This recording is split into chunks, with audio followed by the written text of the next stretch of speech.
Bismillahirrahmanirrahim. Ibu-ibu semuanya yang tidak bisa kami sebutkan satu persatu, semoga ruangan ini siang hari ini penuh sesak dengan malaikat yang mendoakan kebaikan untuk kita. Assalamualaikum warahmatullahi wabarakatuh.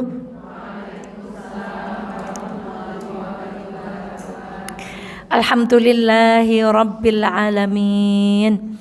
Alhamdulillahilladzi la ya'til hasanata illa minhu.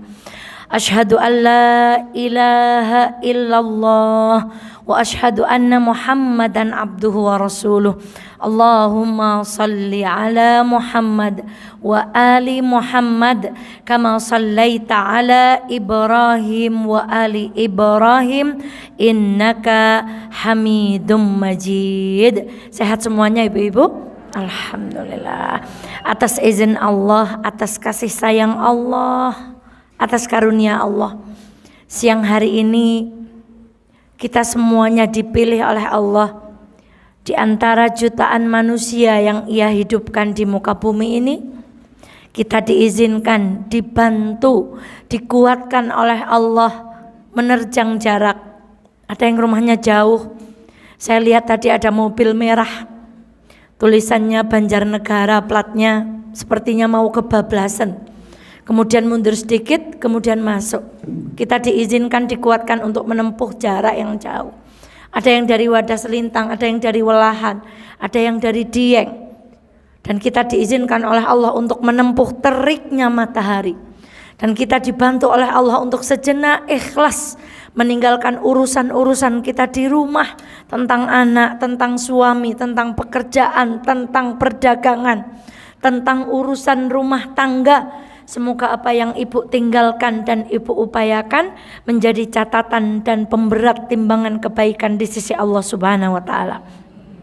Shalawat dan salam semoga senantiasa terlimpah kepada baginda Muhammad sallallahu alaihi wasallam.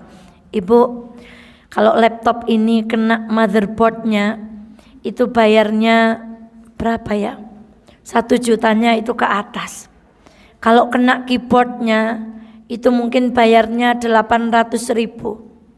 Atau kalau laptop ini kena layarnya nyaris tidak bisa diperbaiki.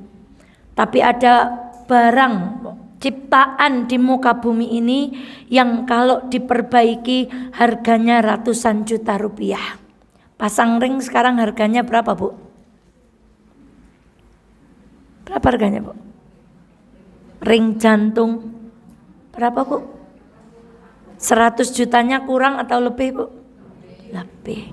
Sekarang kalau operasi, mohon maaf, tulang, operasi tumor, operasi yang ringan-ringan, ada yang di bawah 5 juta, Ibu. Rata-rata berapa? Ada barang ciptaan Allah, kalau kita servis bayarnya itu ratusan juta. Jadi kalau benda itu sehat, kalau barang itu sehat, kalau nikmat Allah itu tidak ada gangguan, harganya berapa, Bu? Tak ternilai. Maka ibunda sekalian yang dirahmati oleh Allah, pun demikian kita sering menyepelekan nikmat yang namanya nikmat sehat. Kemarin corona, oksigen susah atau mudah didapatkan? Harganya murah atau mahal? Mahal kalau ada barangnya tidak apa-apa. Tetapi mahal dan barangnya tidak ada. Maka itulah yang dikatakan oleh para ulama, sesungguhnya sehat itu derajatnya lebih tinggi daripada uang. Napa, Bu? Sehat itu derajatnya lebih tinggi daripada uang. Berapa juta harus kita spend out untuk kita membayar ketika kita sehat. Maka Ibu, sekali lagi luruskan niat, berdoa kepada Allah, semoga sehat kita siang hari ini menjadi sehat yang kita gunakan untuk duduk bersama mencari ridhonya Allah. Tulisan yang ada di hadapan Ibu bunyinya apa, Bu? Iya, selanjutnya. Oh, sebentar, laptopnya.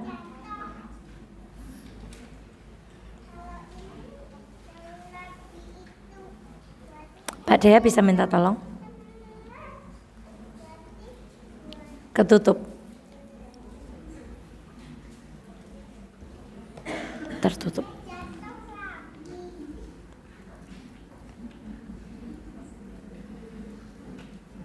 Hang ya? Enggak.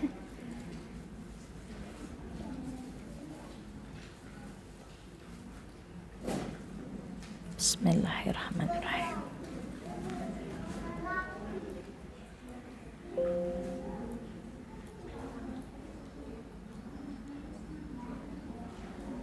Ya, tulisan yang ada di hadapan ibunda semuanya bunyinya apa, Bu? Sepele. Sepele niku bahasa Jawane napa?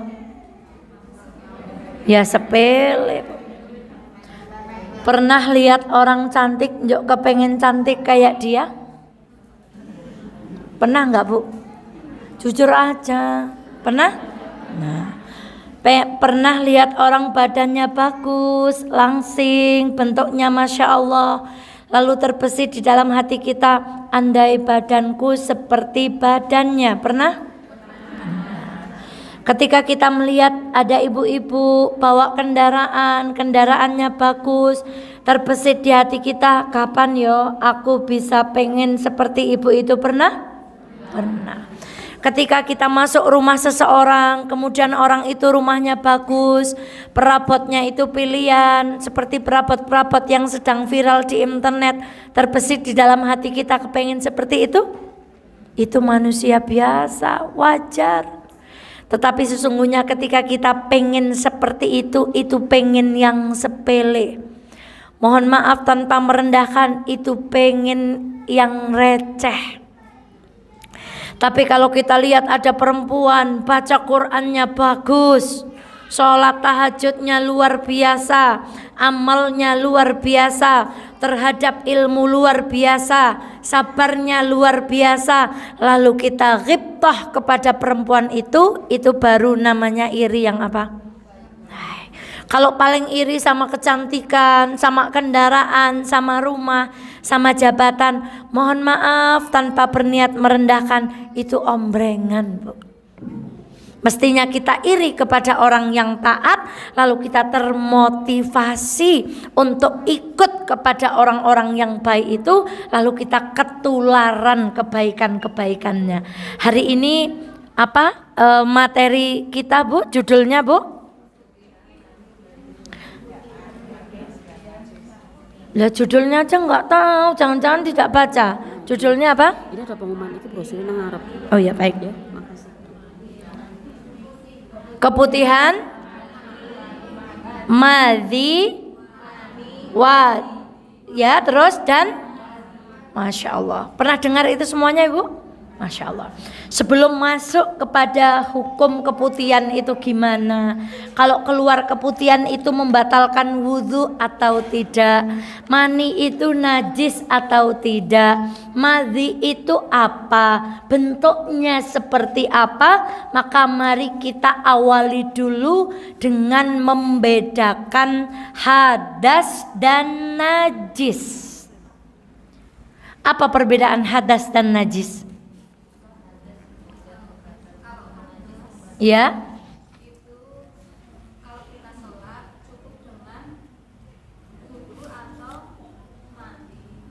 Kalau najis?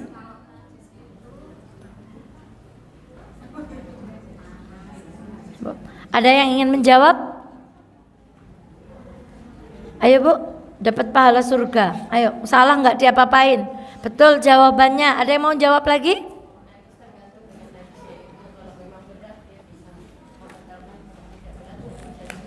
Lalu kalau hadas, sering mengucapkan kan kita, saya kena hadas besar saya kena hadas kecil loh, saya kena najis loh. Lah ini bajunya kena najis. Lah najis itu apa? Hadas itu apa? Ibunda, saudaraku semuanya, hadas itu keadaan. Kalau najis itu bendanya, barangnya, ada wujudnya. Tapi kalau hadas itu keadaan. Ibu kalau kentut namanya terkena najis atau berhadas? Hadas. Hadasnya besar atau kecil? Ibu kalau beribadah dengan suami, kemudian melayani suami, itu namanya kita dalam keadaan terkena najis atau sedang dalam keadaan berhadas? Hadasnya besar atau kecil?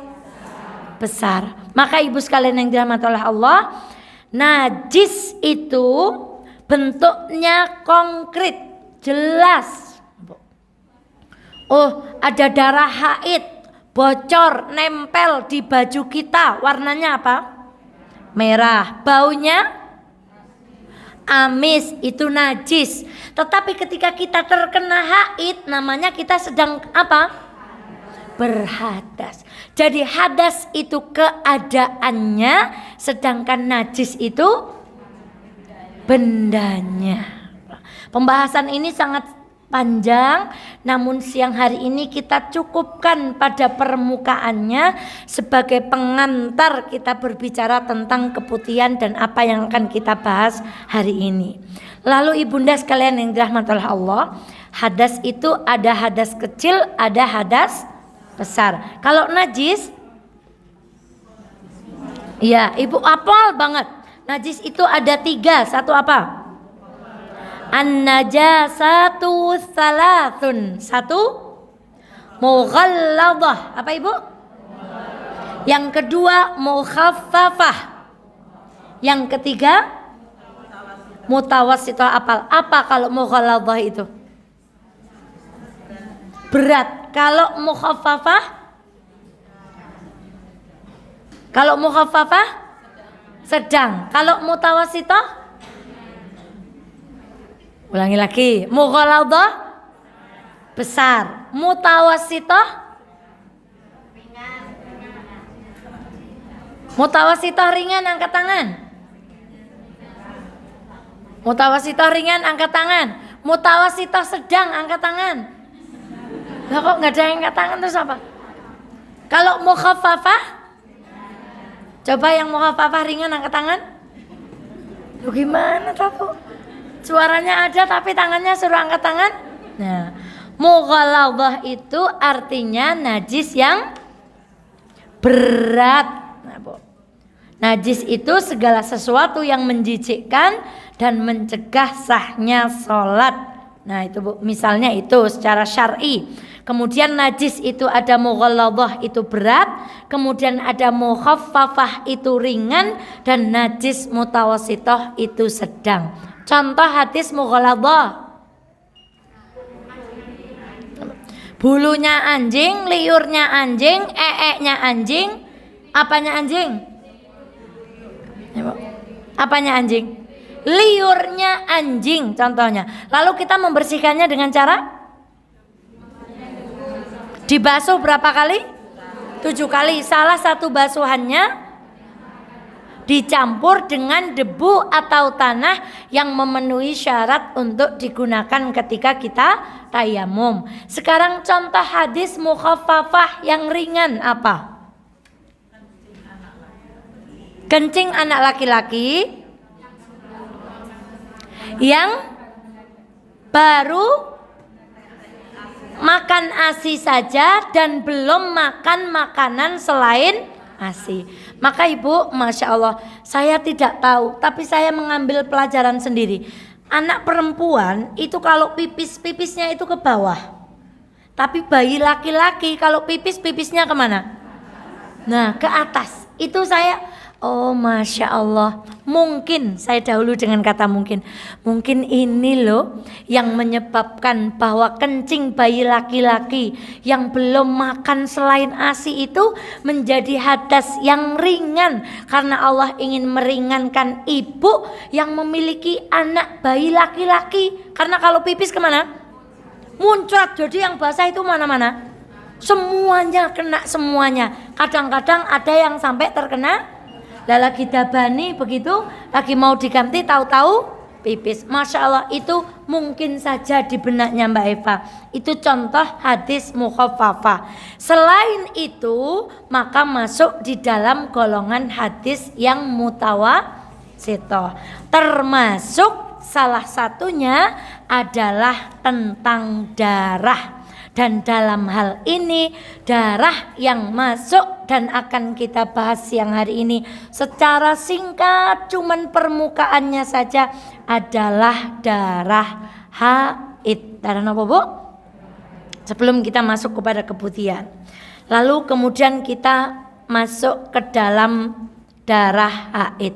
Ini saya gambarkan dengan gambar softtek dalai wulu abang. Asli ini saya mau menampilkan darah-darah gitu, warna-warna, tapi kok kayaknya keprige begitu.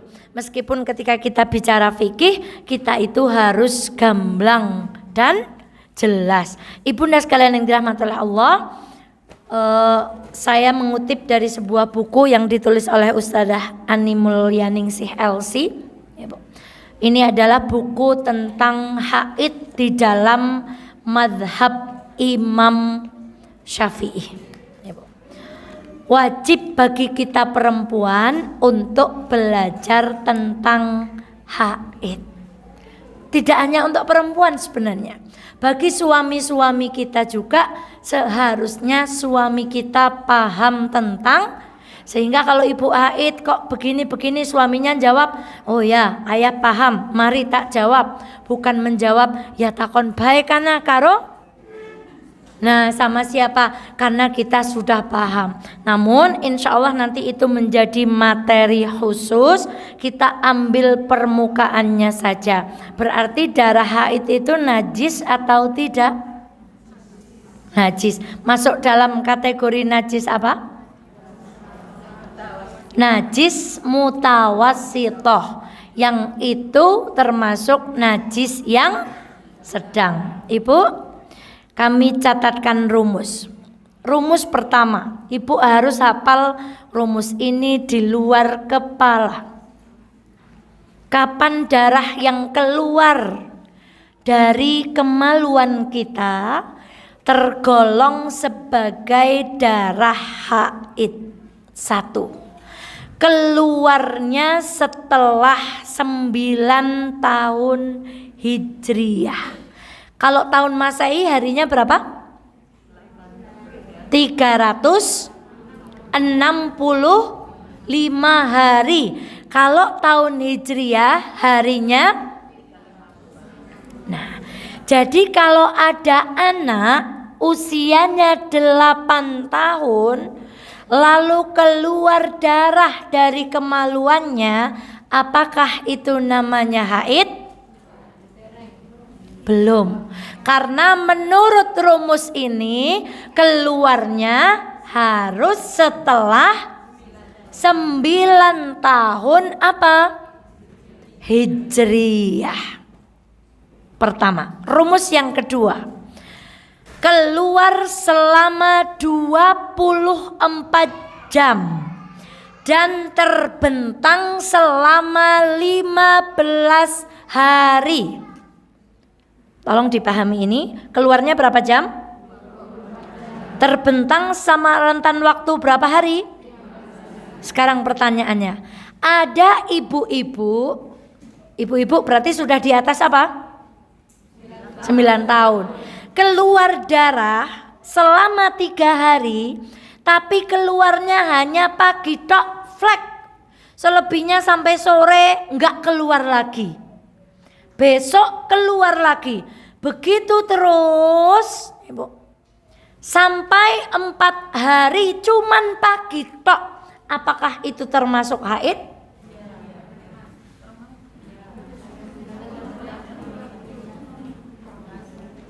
Apakah itu termasuk haid? Yang iya angkat tangan.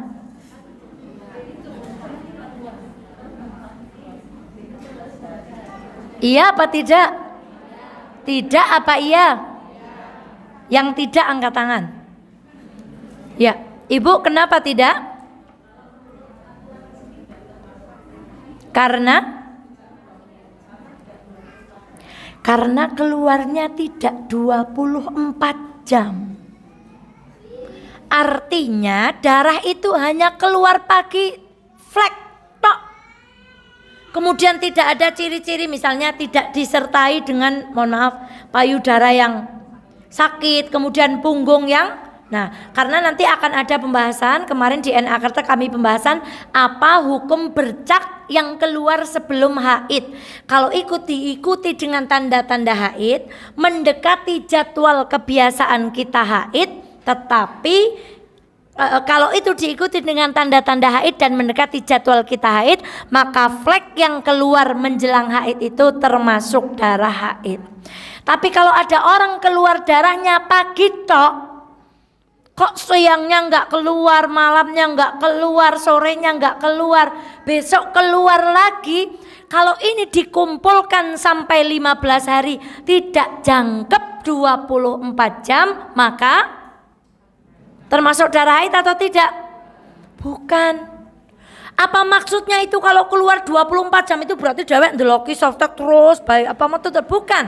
Maksudnya kebiasaan. Kita itu kan kalau haid itu kan gelegek pagi misalnya kan, terus sampai siang itu ya enggak gelegek tapi tetap keluar. Nanti ketika lagi aktivitas gelegek lagi anget gitu ya, rasanya njok kurang pede. Tembus apa enggak ya, ini kayaknya keluarnya lagi banternya. Kemudian berhenti lagi, malamnya begitu lagi, tidur aja gelisah, takut spraynya My Love ketembusan apa Bu? Udah pakai wing lah sing 10 cm apa sing 12 cm, pokoknya prige carane ben ora tembus. Itu yang dimaksud dengan 24 jam.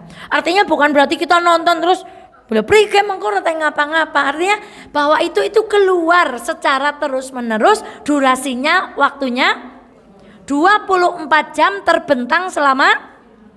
Nah sekarang hari pertama hanya keluar sampai jam 7 pagi sampai jam 6 sore, malamnya bersih. Jam 7 pagi sampai jam 6 sore itu berapa jam? 11 atau 12? 11. Keluar lagi besok harinya dengan waktu yang sama, 7 sampai jam 6 sore. Keluar lagi besoknya jam 7 sampai jam 6 sore. Termasuk darah haid atau tidak? Mengapa? Karena kalau dikumpulkan darah itu sudah terhitung berapa jam? 24 jam, masih dalam bentangan 15 hari. Lalu darah tidak didahului dengan proses melahirkan. Oh, keluarnya udah keluar nih Mbak Eva, terus orangnya sudah di atas 9 tahun. Kemudian keluarnya juga 24 jam. Apakah haid? Tunggu dulu. Ibu itu melahirkan, iya berarti bukan haid, tapi apa? Nifas. Kalau ditanya, ibu itu melahirkan atau tidak? Tidak. Oh, bisa jadi itu darah haid karena tidak didahului dengan proses melahirkan. Kaidah yang keempat, didahului masa suci minimal 15 hari. Ini harus di luar kepala. Imam Hambali mengatakan masa suci 13 hari, tetapi mayoritas ulama minimal masa suci itu 15 hari, maksimalnya tidak terbatas. Ada orang haidnya tuh sucinya 20 hari, 24 hari baru haid lagi, tapi minimalnya itu harus 15 hari. Mbak Eva, tanggal 1 saya haid, tanggal 6 saya selesai, berarti berapa hari? 6 hari. Lalu tanggal 20 saya keluar lagi. Dari tanggal 6 sampai tanggal 20 berapa hari? Berapa hari? 14 hari. Berarti darah yang keluar ketika tanggal 20 itu haid atau tidak? Haid atau tidak? Haid atau tidak? Belum haid. Kenapa? Belum 15 hari. Jadi harus didahului dahulu dengan masa suci minimal 15 hari. Oh, itu juga harus ditanya, lah melahirkan atau tidak? Oh tidak. Apa anak kecil? Bukan, sudah dewasa. Oh, darahnya sudah keluar 24 jam. Iya. Tapi tidak didahului masa suci selama 15 hari, belum tentu itu darah haid. Kemudian kaidah yang terakhir, tidak boleh lebih dari 15 hari. Maksudnya apa? Gitu. Apakah kalau kita keluar darah semuanya itu dihukumi kalau lebih 15 hari itu adalah istihadhah? Ibu ingat tadi hitungannya itu sucinya berapa? Kalau setelah suci 15 hari itu keluar darah dan memenuhi syarat-syarat yang di atas itu, maka darah yang keluar itu bisa disebut darah haid. Lalu kapan disebut darah istihadhah? Ketika hari ke-15 dan ke-16 itu bersambung tanpa jeda. Ibu. Apa Ibu? Hari ke-16, hari ke-15 dan hari ke-16 itu bersambung tanpa jeda. Sekarang pertanyaan lagi. Mbak Eva haid selesai tanggal 10. Lalu tanggal 20 keluar lagi. Termasuk haid atau bukan? Mengapa? Belum didahului masa suci selama 15 hari. Ini kaidah umum, sehingga dengan kaidah yang paten ini kita bisa merumuskan kapan itu darah haid dan kapan itu darah istihadhah. Kemudian ada pertanyaan, lah minum pil keluarnya jadi tidak teratur. Kalau minum pil nggak ada darah, ya tidak disebut haid. Kalau minum pil kok tetap keluar darah, kalau sudah memenuhi syarat-syarat ini, orangnya di atas 9 tahun, tidak didahului dengan melahirkan, keluar sudah 24 jam, kemudian sudah melalui masa suci selama, maka meskipun dia minum pil kemudian tidak teratur, kalau sudah mendahului masa 15 suci, maka darah yang keluar termasuk darah haid. Bingung enggak Bu? Bingung tidak Bu? Tidak, insya Allah ya. Nanti kita pelajari lagi pada materi saat kita membahas haid. Kaidah pertama apa? Jadi kalau ada anak 7 tahun keluar darah, darah apa namanya? Kemungkinan darah istihadhah. Kemudian kita keluar darah, kok darahnya keluar pagi tok, hanya flek, tidak disertai dengan tanda-tanda haid, dan juga keluar tidak dalam masa kebiasaan haid. Apakah itu darah haid? Belum tentu. Jawabannya apa? Karena kita harus melihat indikator yang mana dulu? Oh, tidak didahului dengan melahirkan. Kalau ada keluar darah, Bu, tapi dia setelah melahirkan, berarti darahnya bukan darah haid tetapi darah nifas. Tidak boleh lebih dari 15 hari dengan syarat 15 hari ke 16 hari itu darahnya apa Bu? Bersambung, Ibu. Maka itu yang disebut dengan darah istihadhah. Sekarang Ibu, maksimal orang haid itu 15 hari. Tetapi para ulama memberikan kemudahan kepada kita, kembalikan kepada kebiasaan masing-masing. Jadi umumnya wanita itu haid itu 6, 7, 8. Betul Bu? Ada yang sampai 9, mohon izin angkat tangan. Ada yang 10? Ada Ibu? Berapa bulan Ibu? Berapa Mbak? Setiap bulan? Mohon disambungkan suaranya. Setiap bulan haidnya 10 hari. 10 hari. Ibu yang angkat tangan lagi, setiap bulan haidnya berapa hari? Sampingnya Bunda? Tadi sepertinya angkat tangan ada yang punya kebiasaan di atas 10. Iya Bunda?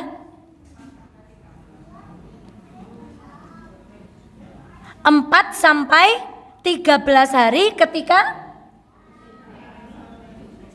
setelah suntik.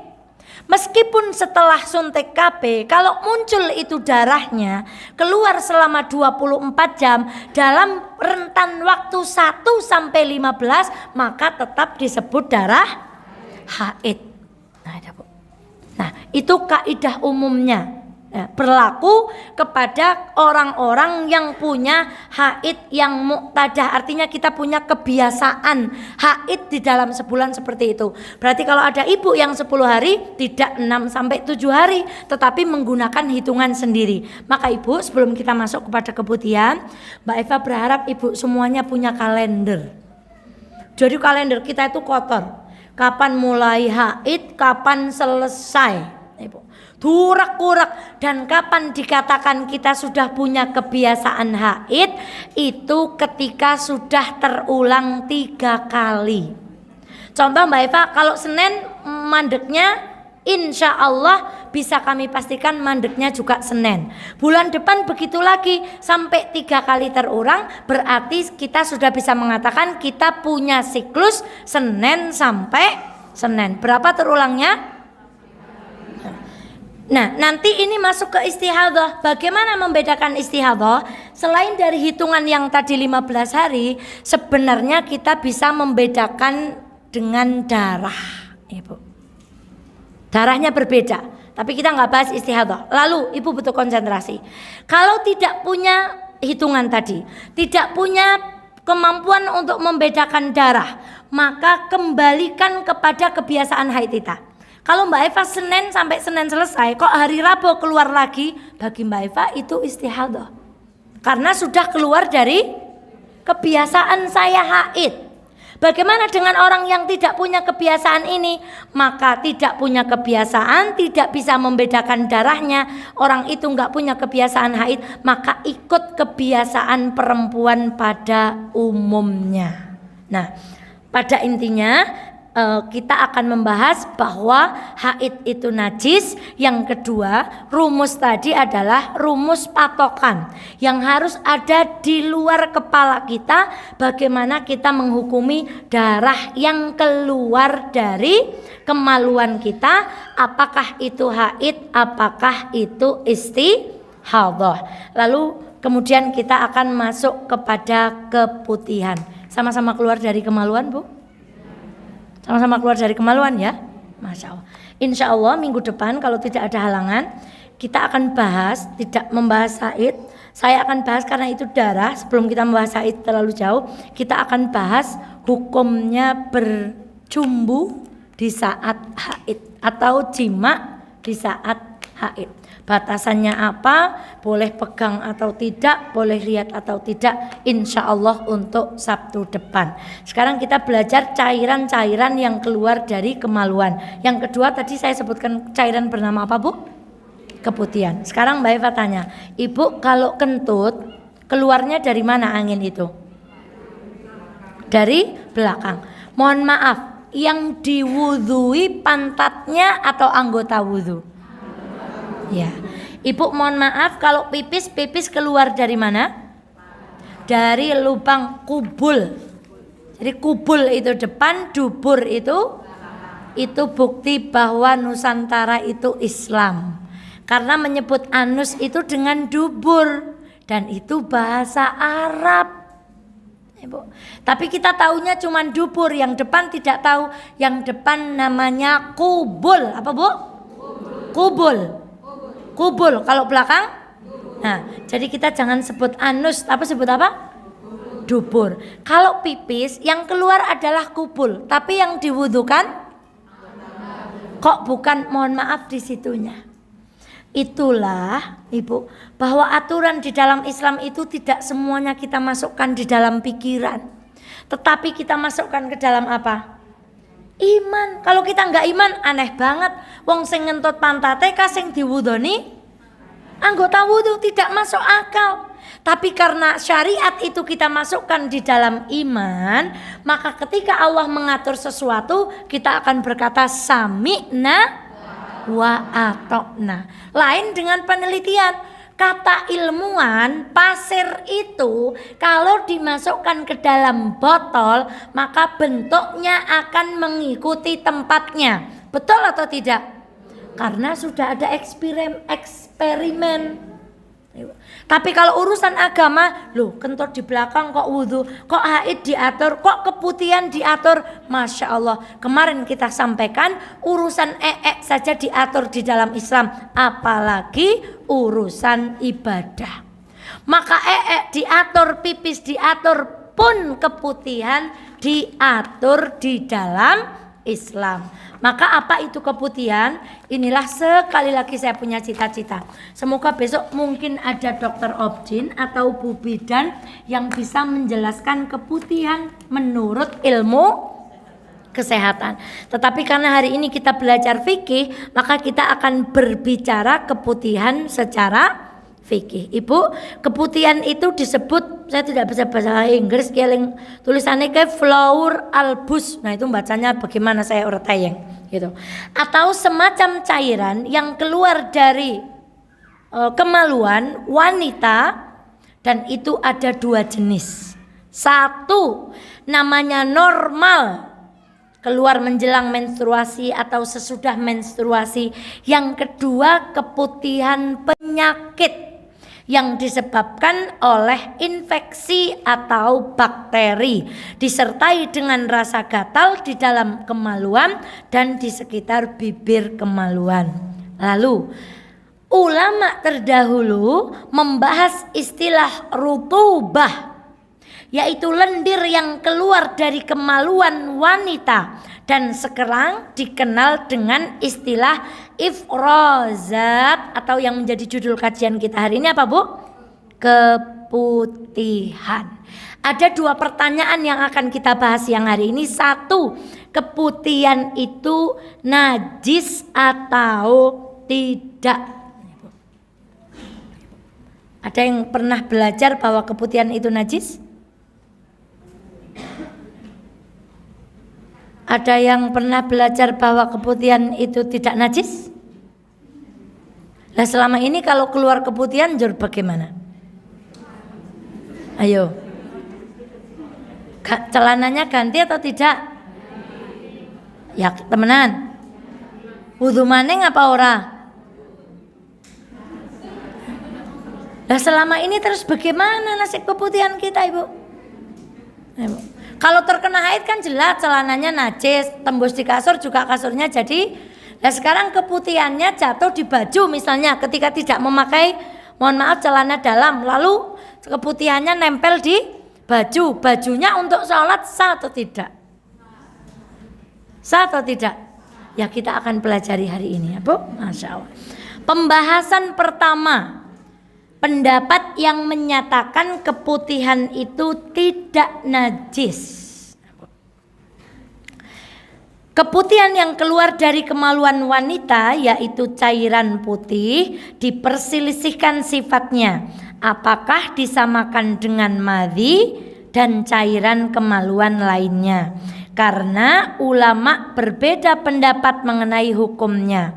Penulis kitab Al-Hawi mengatakan Imam Syafi'i menegaskan di dalam kitab-kitabnya bahwa keputihan wanita hukumnya suci.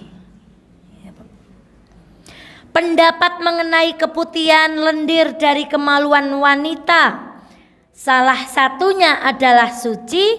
Inilah sahih dalam madhab kami. Itu yang dikatakan para ulama Syafi'iyah. Dalilnya apa? Aisyah radhiyallahu anha pernah mengerik sisa mani yang menempel di bajunya Rasulullah. Sedangkan mani tersebut keluar tentu sudah bercampur dengan cairan yang keluar dari kemaluan wanita. Tetapi kemudian Aisyah itu hanya mengeriknya, dan Rasulullah sholat menggunakan pakaian yang terkena mani tersebut. Sedangkan mani kalau keluar itu mesti sudah tercampur dengan cairan dari kemaluan wanita. Ya maninya wanita, ya keputihannya wanita. Namun ketika mani itu keluar lantas mengenai pakaian Rasulullah SAW, itu Aisyah hanya apa Bu? Mengeriknya, digosok aja. Ibu mohon maaf, ini fikih. Ibu harus pahami mana keputihan. Nanti kita akan bahas mani itu apa, madhi itu bentuknya seperti apa. Kepada anak-anakku yang belum menikah, bersyukurlah dapat ilmu sebelum menikah. Yang sudah menikah belum terlambat hari ini dapat ilmu tentang itu. Yang sudah tidak bersuami gimana? Ya bertaubat.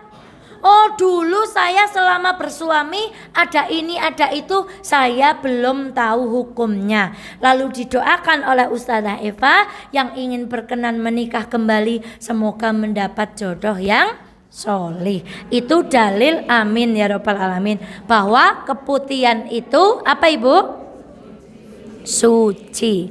Aku mengerik mani itu dari baju Rasulullah Shallallahu Alaihi Wasallam. Ibnu Qudamah menjelaskan hukumnya adalah suci karena Aisyah mengerik mani baju Rasulullah Shallallahu Alaihi Wasallam. Tentunya mani tersebut keluar setelah berhubungan badan. Ibu sekalian yang dirahmati oleh Allah, apakah kalau kalau keputihan itu suci berarti nggak usah dibersihkan? Nah, jadi bedakan, Mbak Eva tidak ngajari ibu jorok. Hari ini kita belajar bahwa keputihan tidak najis. Oh, berarti ngesuk gak kopoh-kopoh, ya tetap sholat. Ini mohon maaf, ini fikih ya Bu.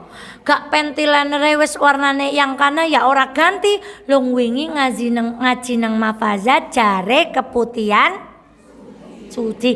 Jur celana dalame mboten gantos, beblas salat mawon. Jadi bedakan, meskipun tidak najis boleh ndak dibersihkan? Ya boleh.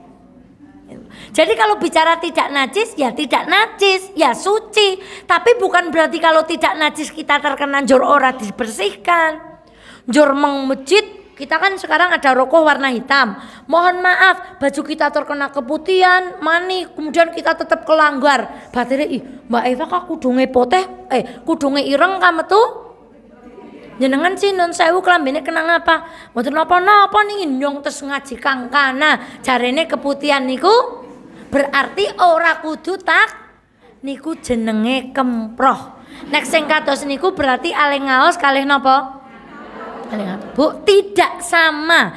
Kita bicara suci itu bicara hukum bendanya itu suci atau najis. Tapi meskipun itu suci, kalau kita bersihkan tentu itu yang lebih baik. Kita sholat dengan menggunakan pakaian yang bersih. Kami sering mendapati dulu teman-teman kalau mau sholat itu mohon maaf celana dalamnya diapakan? Dilepaskan. Atau kemudian kalau kita pergi jauh kita menggunakan apa Bu?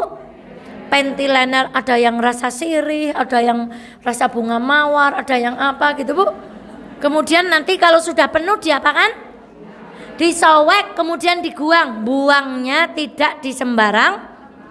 Mohon maaf Ibu, yang namanya di Mina WC perempuan itu penuh dengan pentiliner dan softtek.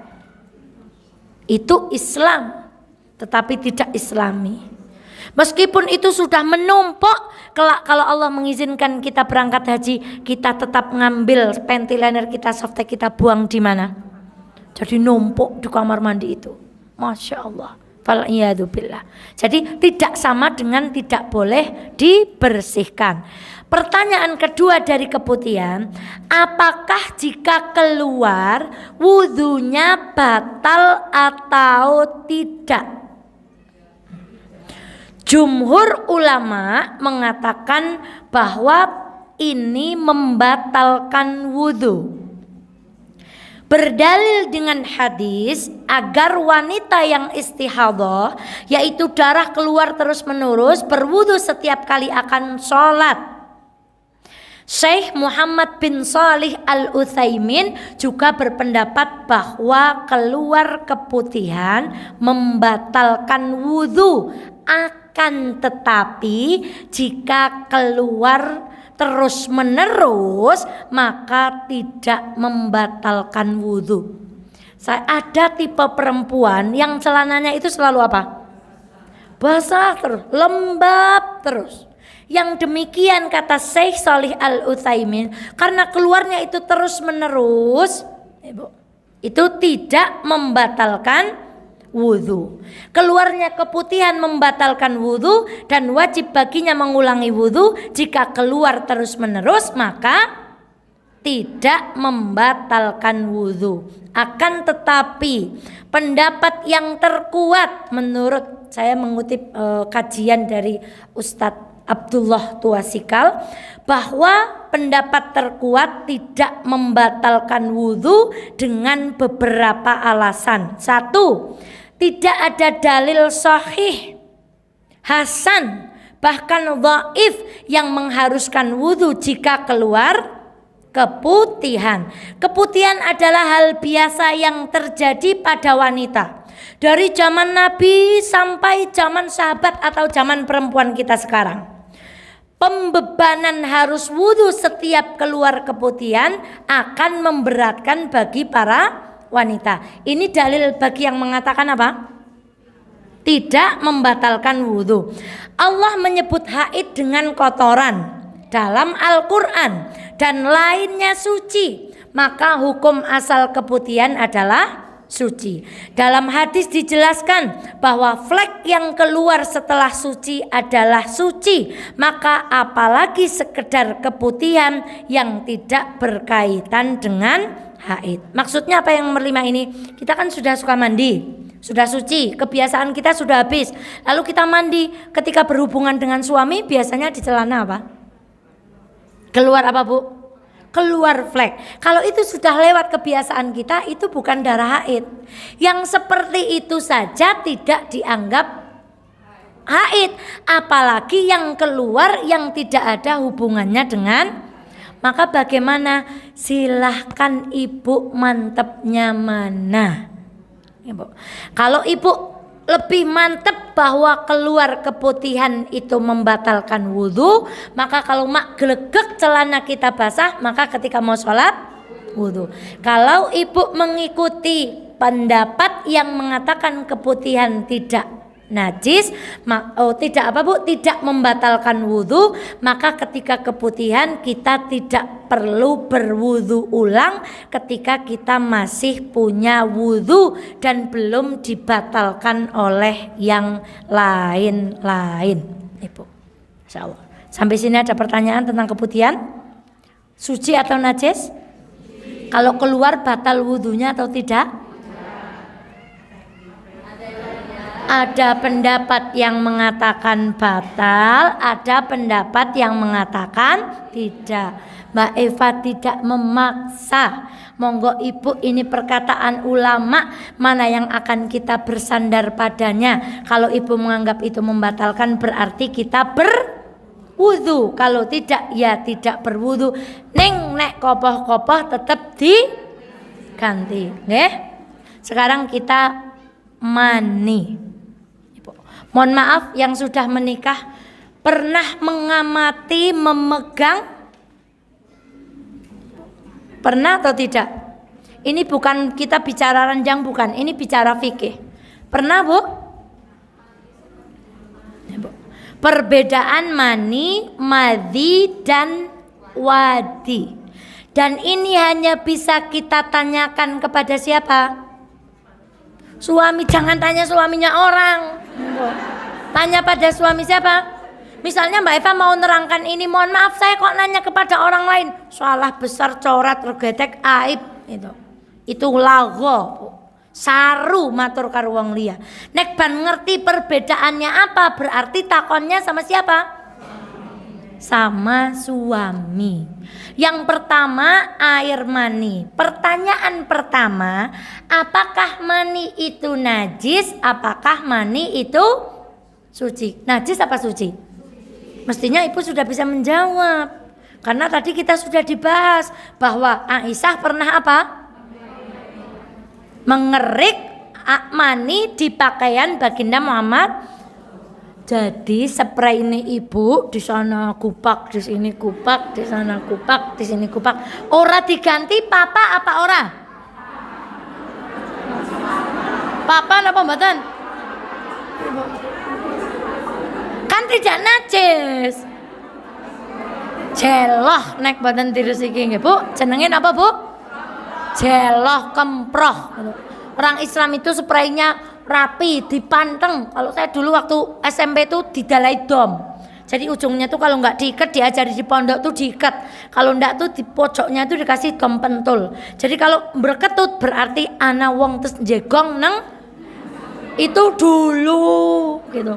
Kalau sekarang gitu Bu, baru dirapikan jengkelit gitu. Bantalnya buat rumah-rumahan, selimutnya buat tenda. Nenek delmok niku jenenge kemproh, ya Bu.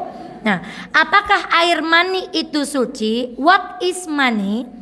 Cairan yang keluar ketika mimpi basah atau berhubungan intim. Ibu, Mbak Eva ingat suatu hari Mbak Eva masuk ke dalam sebuah warnet. Waktu itu belum zaman wifi gitu ya. Jadi nek oleh email, nek gak njokot email kudu meleyu kemana? Ke internet. Nek gak ngirim email juga harus pergi kemana? Masuklah Mbak Eva ke internet. Ternyata di dalam situ, di negeri Amerika ini Bu, di negeri antah barantah, anak-anak itu melepas celana bawahnya. Lalu mereka berkelompok, wallahu ta'ala a'lam mereka sedang nonton apa. Lalu saya gemetar pulang kepada suami, lalu saya berkata, ayah kenal nggak sama yang punya warnet itu? Sudahlah, cari rezeki yang lain aja, yang itu ditutup daripada digunakan untuk. Jadi kalau ada homestay syar'i warnetnya juga, maka situs-situs yang aneh-aneh itu harus diapakan? Diblokir, ya Bu. Tidak diblokir saja, kadang-kadang lewat iklan apa gitu, gambarnya apa, anak-anak kita itu sangat rentan, apalagi kemudian dibuka bebas. Kembali kepada wanita. Ibu, orang kafir ingin anak-anak kita yang laki-laki itu keluar mani pertamanya bukan secara alamiah, bukan secara syariat dengan mimpi basah. Tapi mereka ingin merusak anak-anak kita laki-laki keluar mani pertamanya mereka itu dengan menikmati video. Maka hati-hati. Maka yang punya putra laki-laki, ajak bicara, ini bukan hal tabu. Nah, nanti kalau pernah kami posting ya di grup bagaimana cara berbicara kepada anak laki-laki ketika mimpi basah. Pernah kami share, Ibu. Maka ibunda sekalian yang begitu juga perempuan. Bunda pakai apa sih? Bunda pakai pampers karena yang diterangkan Amira. Bunda pakai pampers. Kenapa Bunda pakai pampers? Bunda ada darahnya. Bunda kok nggak sholat enak-enakan, gitu kan? Anak-anak kan gitu. Bunda kok enak-enakan, gitu Bu? Nggak sholat. Bunda sedang haid. Haid itu apa toh?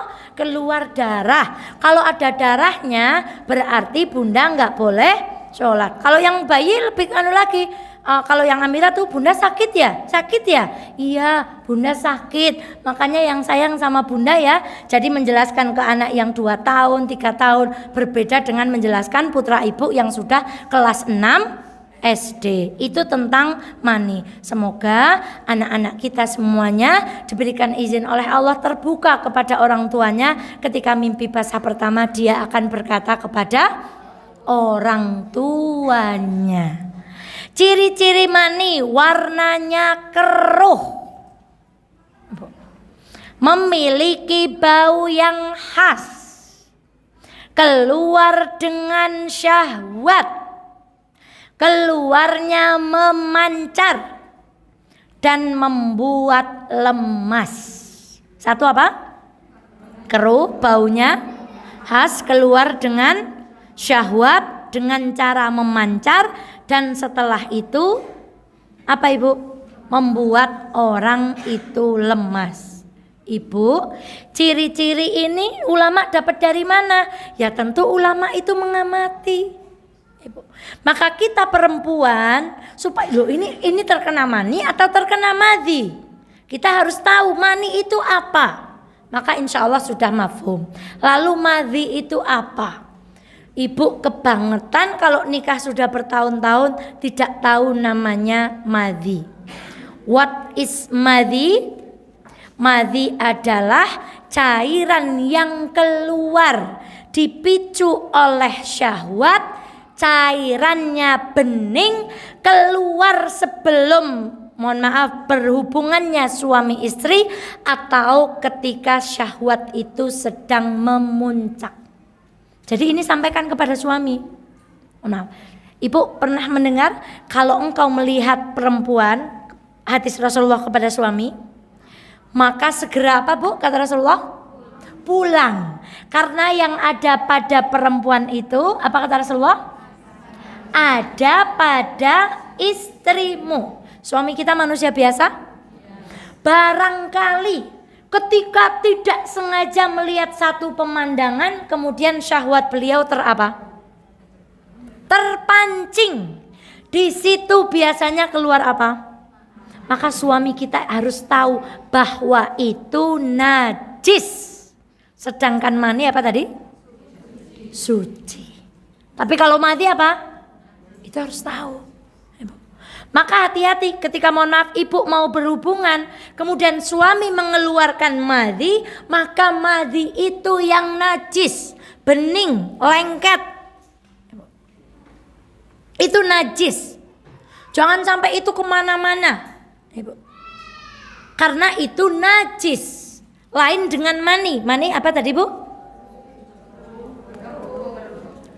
Mani itu tidak najis. Tadi dalilnya yang disampaikan Aisyah. Kemudian tentu saja sahabat itu dulu sudah, tentu saja karena mereka laki-laki, mereka punya istri, mereka sudah bicara ini. Tetapi mereka tidak pernah menanyakan kepada Rasulullah, lalu keluar statement dari Rasulullah bahwa mani itu najis, tidak ada.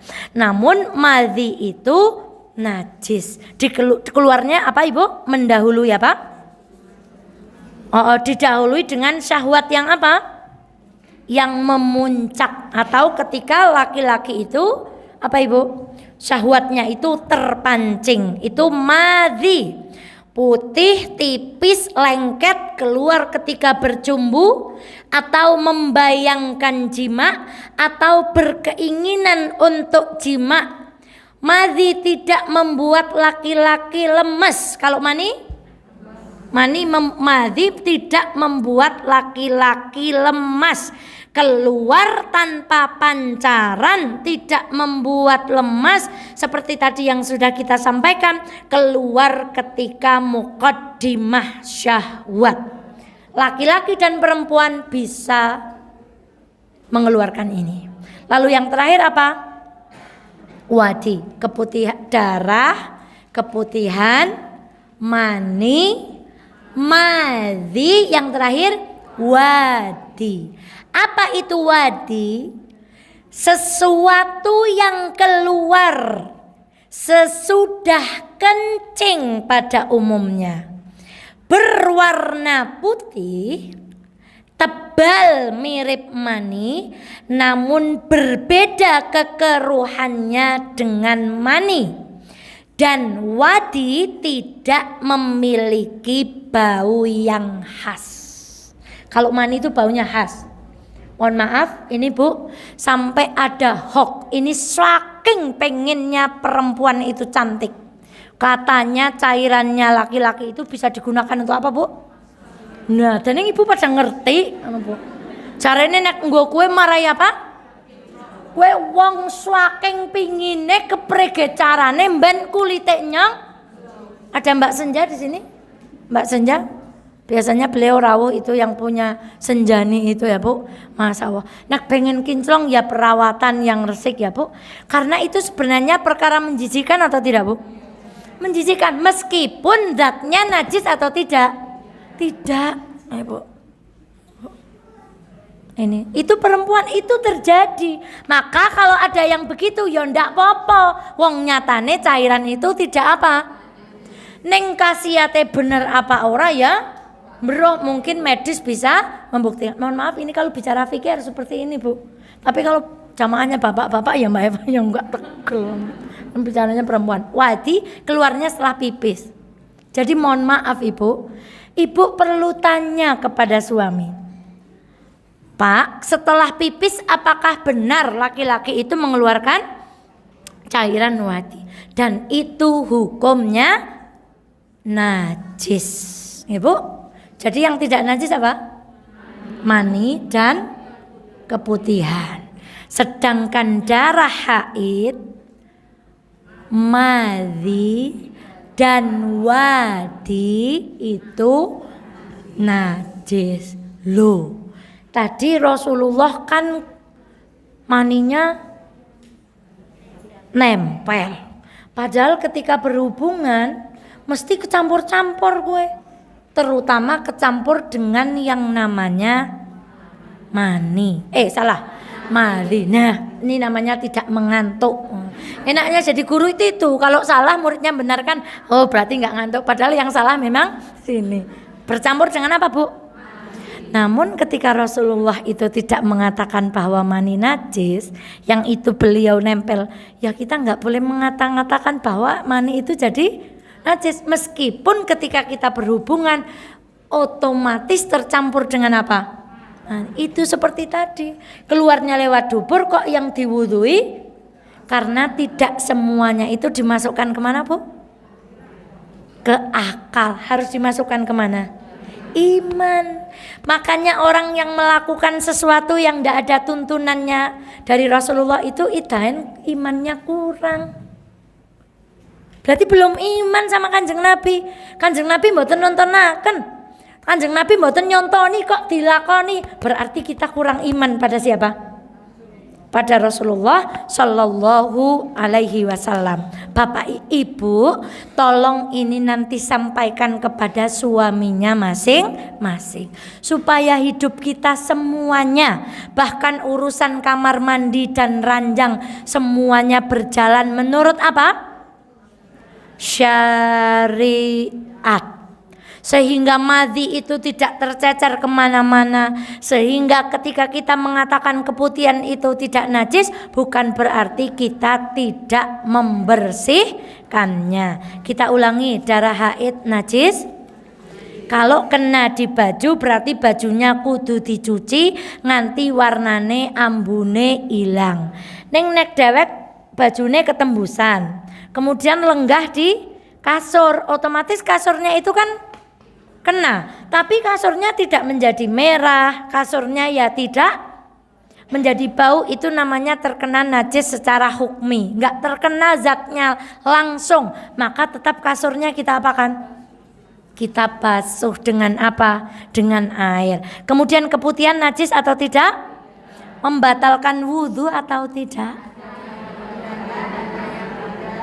Kemudian mani najis atau tidak? Boleh enggak belepotan enggak dibersihkan?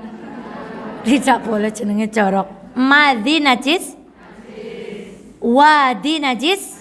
Nah, maka kalau najis berarti orang yang mau sholat ketika setelah pipis keluar wadi otomatis apa? Berwudu. Dan orang yang keluar madi kalau tidak sampai duhul itu maksudnya memasukkan kemaluan satu kepada kemaluan yang lain, itu bahasa fikih, maka tidak mandi. Hanya apa? Kemaluannya dibasuh atau tidak? Dibasuh dan wudu. Jangan tidak dibasuh karena mandi najisnya harus diapakan dulu? Dihilangkan dulu baru kita wudu. Sedangkan orang keluar mani biduhul ataupun tidak, kalau sudah keluar mani maka ia harus mandi. Mandi apa? Mandi besar. Mandi besarnya orang selesai haid, mandi besarnya orang selesai junub, dan memandikan jenazah itu tata caranya sama. Kalau ibu pinter mandi wajib, insya Allah bisa memandikan jenazah. Kalau ibu pintar mandi setelah haid, berarti ibu sudah bisa memandikan jenazah. Ini disampaikan supaya ketika perjalanan bagi laki-laki, lalu beliau melihat pemandangan yang membuat syahwatnya apa? Lalu keluar madhi. Kok beliau keluar madhi nggak tahu hukumnya, berhenti di SPBU langsung sholat. Sholatnya sah atau tidak? Karena pakaian yang digunakan ada apanya? Ada najisnya. Ini perlunya kita belajar, meskipun cairan itu keluar dari kemaluan apa? laki-laki. Tapi madhi menurut ulama fikih juga keluar dari perempuan. Mohon maaf, ketika kita berhubungan itu kan sebelumnya dari kemaluan kita itu keluar apa? Cairan. Mungkin itu fungsinya pelicin. Secara alamiah Allah menciptakan, bahkan keputihan itu disebutkan sebagai pelindung. Cara dia mengkonter bakteri yang masuk ke dalam saluran kemaluan perempuan. Maka Ibu, sampai sini ada pertanyaan? Ya. Ya. Ya. Ya. Menurut Imam Syafi'i, darah nifas itu adalah darah yang keluar setelah melahirkan. Nah, jadi kalau perempuan itu melahirkan, jadi Pak, nifas, istihadhah, haid itu bicaranya darah, bukan lendir. Bicara apa, Bu? Biasanya yang keluar di perempuan ketika mau melahirkan, Ibu ada? Ibu tidak tindak? Ada Bu bidan di sini? Qadarullah tidak ada bidan satupun. Biasanya beliau itu tindak. Maka saya itu mau tanya begitu. Biasanya lendir bercampur sedikit darah. Umumnya yang keluar dulu apa? Lendir, bukan darah. Maka lendir itu tidak disebut nifas. Karena begitu kita bicara nifas, kita bicara apa? Darah.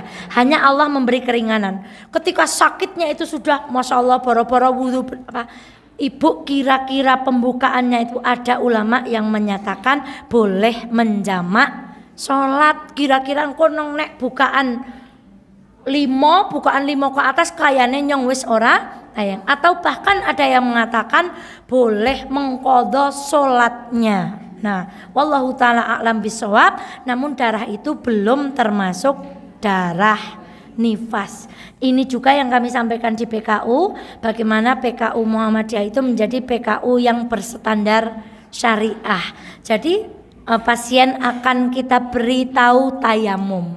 Pasien akan kita beritahu mana nifas, mana tidak, batasnya nifas dan seterusnya. Alangkah indahnya besok kita bisa duduk bersama dengan para ahli kandungan untuk berbicara masalah haid dan nifas. Wallahu ta'ala a'lam, belum tentu yang Mbak Eva ucapkan itu benar. Maka islahlah kalau salah, ingatkan, kritik, beri masukan, kemudian beri pengetahuan. Kalau salah kita perbaiki lagi, lalu kita memohon ampun atas kesalahan-kesalahan yang kita kaji hari ini. Yang lain? Ya.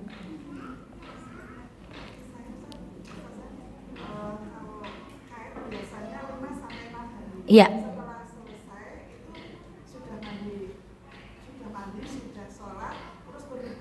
Iya. Iya. Bukan. Ibu, kebiasaan itu sudah berulang 3 kali? Enggak mesti. Biasanya berapa? Atau kata ulama, kalau kita tidak punya kebiasaan, diambil haid kita yang terakhir. Misalnya kemarin 7 hari, hari kedua 7 hari, hari ketiga 6 hari. Maka yang diambil 6 hari yang terakhir. Kalau itu belum berulang 3 kali. Tapi kalau sudah berulang 3 kali, maka itu bisa kita sebut sebagai kebiasaan. Maka dalam kasus ibu, ambil haid terdekat berapa, dan itu rentan kebiasaan kita. Setelah kita suci sesuai dengan kebiasaan hari kita, kita berhubungan. Itu sering sekali. Biasanya setelah berhubungan memang begitu kan? Begitu kita selesai, suami biasanya beribadah gitu kan, kita juga melayani ibadah itu. Biasanya keluar apa?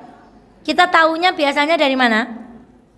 Dari celana dalam, itu kan? Kemudian bentuknya ngeblok begitu ya Bu. Warnanya apa? Ini kita bicara fikih ini. Warnanya apa? Keruh gitu ya. Keruh, enggak merah lah. Kalau merah ya darah. Enggak merah. Apa warnanya? Coklatnya muda banget gitu. Apa warnanya? Karena sekarang warna itu ada hijau lemon, ada apa gitu. Jadi coklatnya bro, itu coklat apa? Maka itu insya Allah tidak termasuk darah haid karena itu sudah melewati hari kebiasaan haid. Dan biasanya setelah berhubungan itu sorenya nggak ada lagi. Hanya ketika itu saja. Betul atau tidak? Nah, ya. Jadi mohon maaf, kita suci misalnya nih sore nih ya, atau habis isya gitu ya. Lalu kita berhubungan pagi harinya kita mendapati celana kita seperti itu. Tapi nanti zuhur biasanya tidak keluar lagi. Dan sebenarnya itu tidak masuk dalam 24 jam. Tapi ini menggunakan kaidah bahwa perempuan itu biasanya haid 6 sampai 7 hari. Karena kebiasaan ibu itu tadi, maka dikembalikan kepada kebiasaan itu tidak termasuk darah haid. Wallahu taala alam bisawab. Ada pertanyaan? Ya.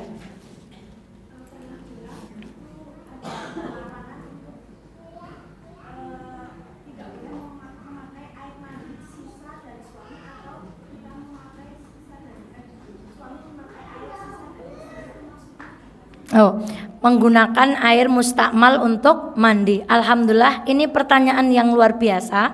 Insya Allah setelah kita membahas jima, Ibu, saat haid, Ibu. Jadi boleh nggak sih nonton tok gitu? Apa ngemek-ngemek oleh? Apa kudu anak tutupe? Apa oleh dibuka? Yang penting ora, itu akan kita bahas. Setelah itu kita bahas tentang air gitu.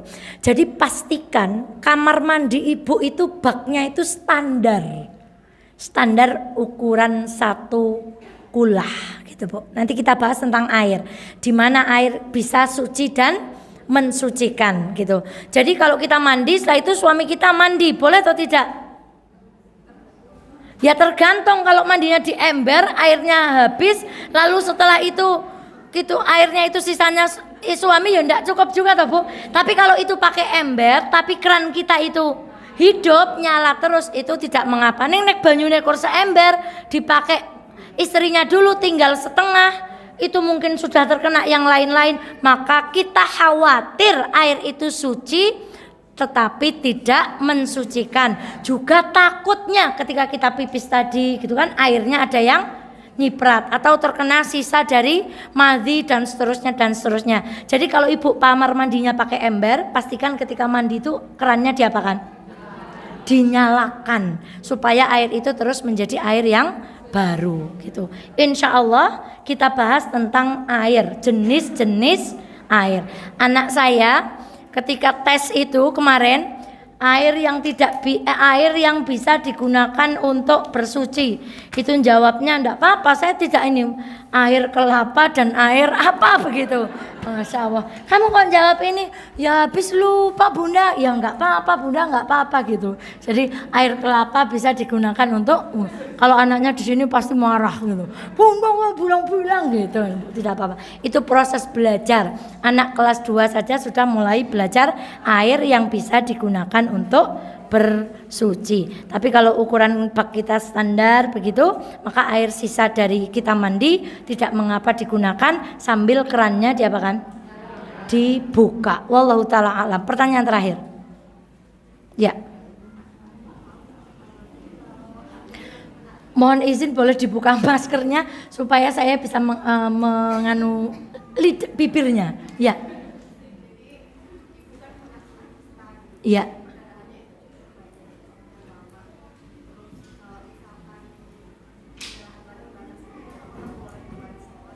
Ya, kalau ibu sudah didahului keluarnya, kalau sebelum operasi misalnya, sudah didahului dengan masa suci selama 15 hari, maka darah yang keluar itu namanya darah istihadhah.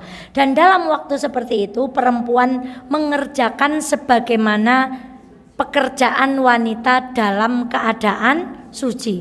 Bahkan ulama ada yang mengatakan wanita istihadhah itu boleh digauli angger ora jiji.